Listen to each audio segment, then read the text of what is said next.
Hello guys, welcome to Cooking Diaries.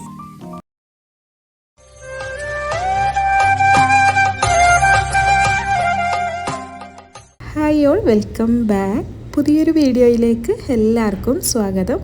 ഓണമൊക്കെ ആവാനായില്ലേ, അപ്പം കുറച്ച് സദ്യ സ്പെഷ്യൽ റെസിപ്പീസ് ഷെയർ ചെയ്യാമെന്ന് വിചാരിച്ചു. അപ്പോൾ നമ്മുടെ കഴിഞ്ഞ വീഡിയോ സദ്യ സ്പെഷ്യൽ സാമ്പാർ റെസിപ്പി ആയിരുന്നു. അതൊക്കെ എല്ലാവരും കണ്ടു എന്ന് തന്നെ വിചാരിക്കുന്നുണ്ട്. കാണാത്തവരുണ്ടെങ്കിൽ ഒന്ന് പോയി കണ്ടു നോക്കുക കേട്ടോ.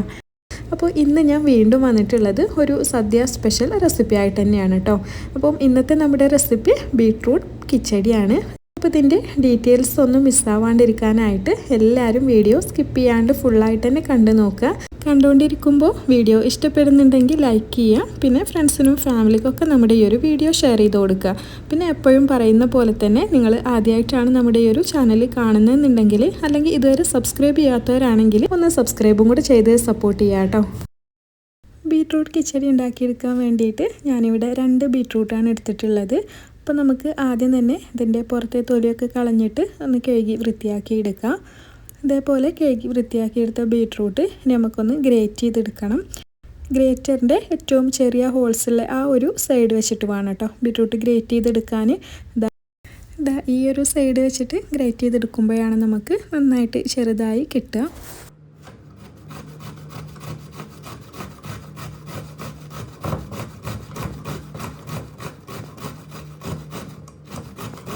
ഇതുപോലെ ചെറുതായിട്ട് വേണം ഗ്രേറ്റ് ചെയ്തെടുക്കാൻ കേട്ടോ. ഇനിയിപ്പം ഗ്രേറ്റർ ഇല്ലെങ്കിൽ ചോപ്പറിലിട്ടിട്ട് ചോപ്പ് ചെയ്തെടുത്താലും മതി. പിന്നെ ബീട്രൂട്ട് ഫുള്ളായിട്ട് നമുക്ക് ഇതേപോലെ ഗ്രേറ്റ് ചെയ്തെടുക്കാം.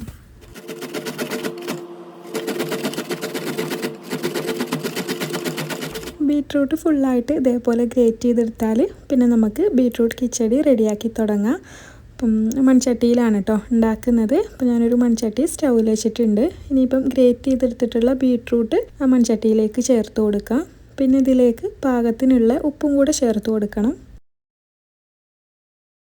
പിന്നെ ബീട്രൂട്ട് വേവിച്ചെടുക്കാൻ ആവശ്യത്തിനുള്ള വെള്ളം ഒഴിച്ച് കൊടുക്കുന്നുണ്ട് കേട്ടോ. അപ്പോൾ ഞാനിവിടെ ഒരു 1/4 ഗ്ലാസ് വെള്ളമാണ് ഒഴിച്ച് കൊടുക്കുന്നത്.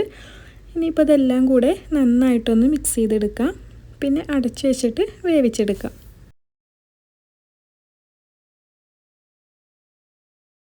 ബീട്രൂട്ട് വെന്ത് വരുന്ന സമയം കൊണ്ട് നമുക്കിതിലേക്കുള്ള അരപ്പ് റെഡിയാക്കി എടുക്കാം. അപ്പോൾ ഞാനിവിടെ ഒരു 1/2 കപ്പ് തേങ്ങ എടുത്തിട്ടുണ്ട്. പിന്നെ 2 ചെറിയുള്ളി എടുത്തിട്ടുണ്ട്. ചെറിയൊരു കഷ്ണം ഇഞ്ചി എടുത്തിട്ടുണ്ട്. ഒരു പച്ചമുളക് എടുത്തിട്ടുണ്ട്. പിന്നെ 1/2 ടീസ്പൂൺ അളവിൽ ചെറിയ ജീരകം കൂടെ എടുത്തിട്ടുണ്ട്. ഇനിയിപ്പോൾ ഇത് മിക്സിൻ്റെ ജാറിലേക്ക് ഇട്ട് കൊടുത്തിട്ട് കുറച്ച് വെള്ളം ഒഴിച്ചിട്ട് നന്നായിട്ട് പേസ്റ്റാക്കി ഒന്ന് അരച്ചെടുക്കണം. തേങ്ങ അരപ്പ് റെഡിയാക്കുന്നതിൻ്റെ ഇടയിലും നമ്മൾ വേവിക്കാൻ വേണ്ടിയിട്ട് വെച്ച ബീട്രൂട്ട് ശ്രദ്ധിക്കാൻ മറക്കരുത് കേട്ടോ. അത് ഇടയ്ക്കൊന്ന് തുറന്നിട്ട് ഇളക്കി കൊടുക്കുകയൊക്കെ ചെയ്യുക.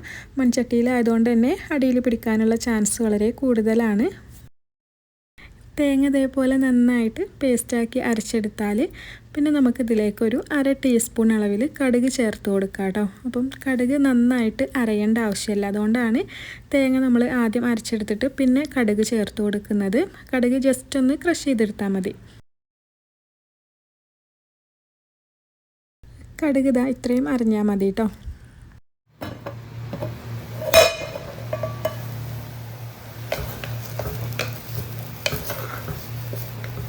തേങ്ങ അരപ്പൊക്കെ റെഡിയാക്കിയെടുത്ത സമയം കൊണ്ട് ബീട്രൂട്ട് ഇവിടെ വെന്തിട്ടുണ്ട് കേട്ടോ. നമ്മൾ ചെറുതായിട്ട് ഗ്രേറ്റ് ചെയ്തെടുത്തുകൊണ്ട് തന്നെ പെട്ടെന്ന് തന്നെ ബീട്രൂട്ട് കുക്കായി കിട്ടും. അപ്പോൾ നമ്മൾ ഒഴിച്ചു കൊടുത്ത ആ ഒരു വെള്ളമൊക്കെ വറ്റി വന്നിട്ടുണ്ട്. അപ്പോൾ നമ്മൾ ഒഴിച്ചു കൊടുത്ത വെള്ളം വറ്റിയിട്ടില്ലെങ്കിൽ ഒന്ന് തുറന്ന് വെച്ചിട്ട് വെള്ളം വറ്റിച്ചെടുക്കുക കേട്ടോ. കിച്ചടി ഒരുപാട് ലൂസായി പോകാൻ പാടില്ല. ഇനിയിപ്പോൾ ഇതിലേക്ക് നമ്മൾ റെഡിയാക്കി വെച്ചിട്ടുള്ള തേങ്ങ അരപ്പ് ചേർത്ത് കൊടുക്കുകയാണ്.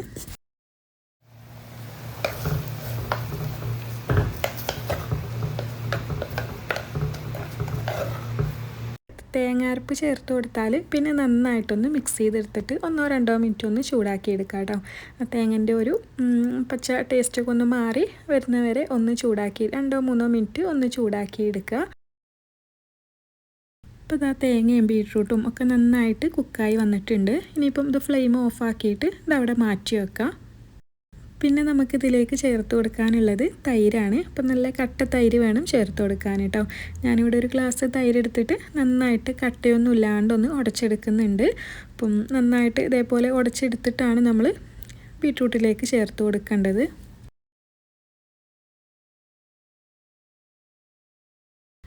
തൈര് ചേർത്ത് കൊടുക്കുന്ന സമയത്ത് ബീട്രൂട്ടിൻ്റെ ആ ഒരു നല്ല ചൂടൊന്ന് കുറയണം കേട്ടോ. നന്നായിട്ട് മൺചട്ടി ആയതുകൊണ്ട് തന്നെ നമ്മൾ ഫ്ലെയിം ഓഫ് ആക്കിയിട്ടുണ്ടെങ്കിലും നല്ല ചൂടുണ്ടാവും. അപ്പം ചൂടൊന്ന് കുറഞ്ഞിട്ട് ചേർത്ത് കൊടുക്കുന്നതാവും നല്ലത്. ഇതിപ്പോൾ നമ്മൾ ഫ്ലെയിം ഓഫ് ആക്കിയിട്ട് കുറച്ച് സമയമായില്ല, അപ്പം ചൂടൊക്കെ കുറഞ്ഞിട്ടുണ്ട്. ഇനിയിപ്പോൾ നമ്മൾ കട്ടയൊക്കെ ഉടച്ചെടുത്ത ആ ഒരു തൈര് ഇതിലേക്ക് ചേർത്ത് കൊടുത്തിട്ട് നന്നായിട്ട് മിക്സ് ചെയ്തെടുക്കാം. തൈര് ചേർത്ത് കൊടുത്തിട്ട് നന്നായിട്ടൊന്ന് മിക്സ് ചെയ്തെടുത്താൽ പിന്നെ നമുക്കിതൊന്ന് വറവിട്ടെടുക്കണം. അപ്പോൾ അതിന് വേണ്ടിയിട്ട് ഇതൊരു പാന് സ്റ്റൗവിൽ വെച്ചിട്ടുണ്ട്. ഇനിയിപ്പോൾ നമുക്കിതിലേക്കൊരു 2 ടേബിൾ സ്പൂൺ അളവിൽ എണ്ണ ഒഴിച്ച് കൊടുക്കാം. എണ്ണയൊക്കെ ഒന്ന് ചൂടായി വരുന്ന സമയത്ത് 1/2 ടീസ്പൂൺ അളവിൽ കടുക് ചേർത്ത് കൊടുക്കുന്നുണ്ട്. കടുക് പൊട്ടി വന്നാൽ വറ്റൽമുളകും കറിവേപ്പിലയും കൂടെ ചേർത്ത് കൊടുക്കാം കേട്ടോ. അപ്പം വറ്റൽമുളക് നമ്മൾ ബീട്രൂട്ടിൻ്റെ എരിവ് നോക്കിയിട്ട് ആവശ്യത്തിനനുസരിച്ചിട്ടുള്ളത് ചേർത്ത് കൊടുക്കുക. ഞാനിവിടെ 2 വറ്റൽമുളകാണ് ചേർത്ത് കൊടുത്തിട്ടുള്ളത്.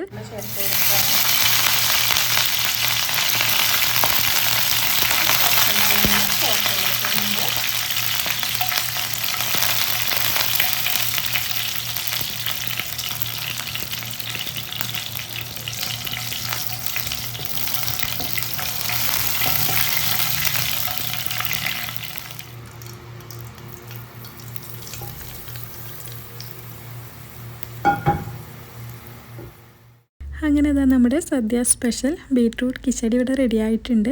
അപ്പോൾ എല്ലാവരും ഒന്ന് ട്രൈ ചെയ്ത് നോക്കാം കേട്ടോ. പിന്നെ ഞാനിതിന് മുമ്പ് ഒരു സദ്യ സ്പെഷ്യൽ സാമ്പാർ റെസിപ്പിൻ്റെ വീഡിയോ ഇട്ടിട്ടുണ്ടായിരുന്നു. അപ്പം അത് ഇതിൻ്റെ എൻ്റെ സ്ക്രീനിൽ കൊടുക്കുന്നുണ്ട്. ആ ഒരു വീഡിയോ കാണാത്തവരാണെങ്കിൽ അതും കൂടെ ഒന്ന് കണ്ടു നോക്കാം കേട്ടോ. അപ്പം എപ്പോഴും പറയുന്ന പോലെ തന്നെ നിങ്ങൾക്ക് നമ്മുടെ ഈ ഒരു വീഡിയോസ് ഇഷ്ടപ്പെടുന്നുണ്ടെങ്കിൽ എല്ലാവരും ലൈക്ക് ചെയ്യുക. കൂടെ തന്നെ ഫ്രണ്ട്സിനും ഫാമിലിക്കൊക്കെ നമ്മുടെ ഈ ഒരു വീഡിയോസ് ഷെയർ ചെയ്ത് കൊടുക്കുക. പിന്നെ ഇതുവരെ സബ്സ്ക്രൈബ് ചെയ്യാത്തവരാണെങ്കിൽ ഒന്ന് സബ്സ്ക്രൈബും കൂടെ ചെയ്ത് സപ്പോർട്ട് ചെയ്യാം കേട്ടോ. പിന്നെ പുതിയ റെസിപ്പീസുമായിട്ട് വീണ്ടും വരാം. Thank you.